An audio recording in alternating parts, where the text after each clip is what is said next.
And the last one,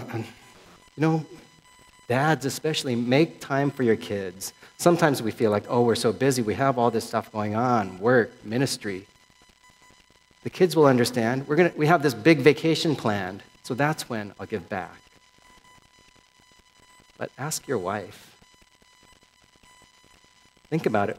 If you're not with your kids very much and you go on vacation, are they going to be looking forward to going on vacation with dad?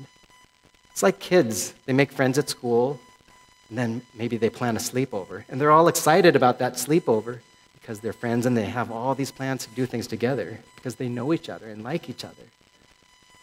But with that sleepover, if mom says, hey, Patrick, you're going to have a sleepover with Tommy.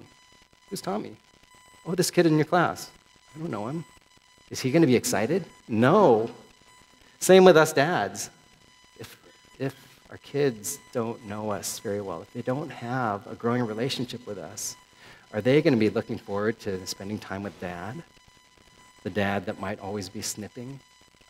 The dad with a bad attitude when he's helping you with homework? No, not really. And that's also related to, really being positive with your words. Dads especially, you can build up or you can tear down. It's like that balloon. You can blow it up, you can pop it. We need to be careful about what we say. We can speak the truth in love. We need to think about the tone that we use and how we say something and when we say it. It's got to be at the right time, too. And you know what? This is also when we recognize the uniqueness of our kids and build them up that way. Build them up. As I conclude, just want to remind you that our lives as fathers need to resemble Christ. That as you look at your family photos, as you come to faith, as your kids come to faith, you want to see in their expressions something different. And that's the cross of Christ, that you end up doing things differently. You see things from a different perspective. The decisions that you make are different because they're not about ourselves. They're about God. And yesterday I was eating lunch at a restaurant with 3 young men, 3 fifth-grade young men.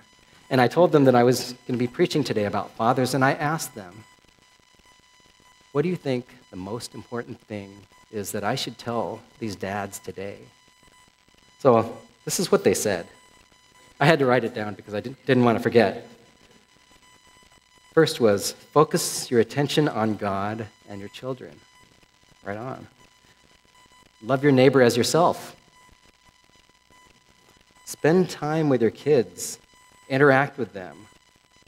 Help them with chores. Play games.